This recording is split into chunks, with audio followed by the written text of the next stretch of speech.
हाँ दोस्तों अगला महत्वपूर्ण क्वेश्चन है स्वाप्रेरण और अन्योन प्रेरण में अंतर स्पष्ट कीजिए।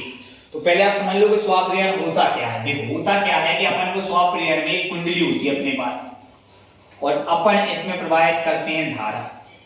अब अगर हम इस प्रवाहित धारा के मान में अचानक से परिवर्तन कर दें, मतलब अचानक से इसको बढ़ा दें या घटा दें, जैसे अपन यहां से धारा भेज रहे, अब धारा बढ़ गई तो इस तरफ से एक धारा आएगी जिसको बोलते हैं प्रेरित धारा।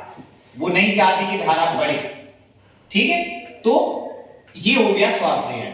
यहां से धारा गई बढ़ी, उल्टी धारा आएगी उसको कम करने, जो धारा कम करने आएगी उसको बोलेंगे प्रेरित धारा। ये होता है स्वाप्रेरण, स्वयं की कुंडली में प्रेरण। अन्योन प्रेरण में क्या होता है कि एक कुंडली होती है, उस कुंडली में अपन धारा बहाते और बाजू में एक दूसरी कुंडली रखते हैं। तो अपन क्या करते हैं, इसमें धारा बढ़ाते हैं तो अचानक इसमें उल्टी धारा, ये ऐसी बह रही, देखो ये धारा ऐसी बह रही तो इसमें उल्टी धारा आ जाएगी और ये भी कौन सी धारा है, प्रेरित धारा, पर इसमें दूसरी कुंडली में। तो ये अन्य का प्रेरण है, इसलिए इसका नाम है अन्योन प्रेरण।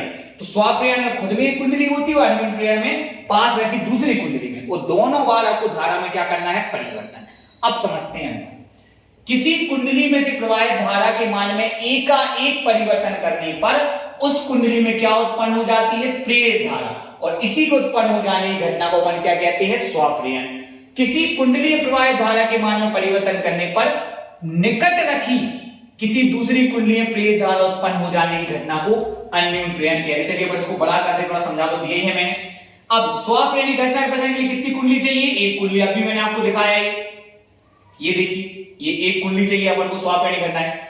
अन्योन प्रेरण की घटना को कैसे निकले कितनी चाहिए अपन को, दो कुंडली। ये बहुत सिंपल है, इसको प्राथमिक कुंडली इसको होती है, ये वाला आप जरूर याद कर लेना, ठीक है। स्वाप्रेरण की घटना मुख्य धारा और प्रेरित धारा का प्रवाह एक ही कुंडली में होता है, मतलब इसी कुंडली में जो अब ये धारा आ रही है मुख्य धारा और ये वाली प्रेरित, एक ही कुंडली। अन्योन प्रेरण में मुख्य धारा पहली कुंडली में और प्रेरित धारा दूसरी कुंडली में। और आखिरी यहां कह सकते हैं कि प्रेरित धारा मुख्य धारा एक ही कुंडली में है, तो मुख्य धारा और प्रेरित धारा का जो मान है, प्रेरित धारा मुख्य धारा को सीधे प्रभावित करती है और यहां प्रेरित धारा मुख्य धारा को सीधे प्रभावित नहीं करती। अब मेरी बात को ध्यान समझेंगे, इसको रिवाइज करेंगे, शॉर्ट में जाएंगे कि अगर आपने कुंडली में प्रवाहित धारा के मान में एकाएक परिवर्तन किया और उसी कुंडली में प्रेरित धारा उत्पन्न हो गई तो ये है स्वाप्रेरण। और किसी कुंडली में एकाएक धारा में परिवर्तन किया और बाजू में रखी, पास रखी दूसरी कुंडली में धारा प्रवाहित हो गई, प्रेरित धारा प्रवाहित हो गई, तो ये है अन्योन प्रेरण। स्वाप्रेरण के प्रभाव को प्रदर्शन के लिए एक कुंडली चाहिए, अन्योन प्रेरण के लिए दो कुंडली चाहिए।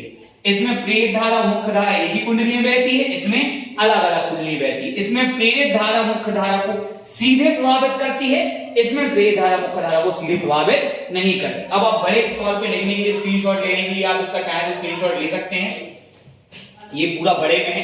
कोई भी 3 या 4 जिस प्रकार से आपको आए क्वेश्चन पेपर में उस प्रकार से आप लिख सकते हैं।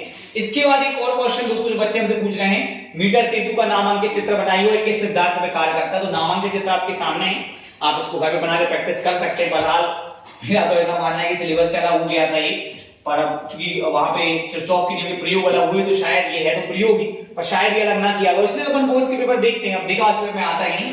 अच्छा तो चित्र ये हो गया और ये किस सिद्धांत पे काम करता है, तो मीटर सेतु व्हीट स्टोन सेतु के सिद्धांत पर कार्य करता है। तो ये भी अपना क्वेश्चन हो गया। अब इसके अलावा कोई भी क्वेश्चन आपको पूछना हो तो प्लीज आप मुझे मैसेज करें।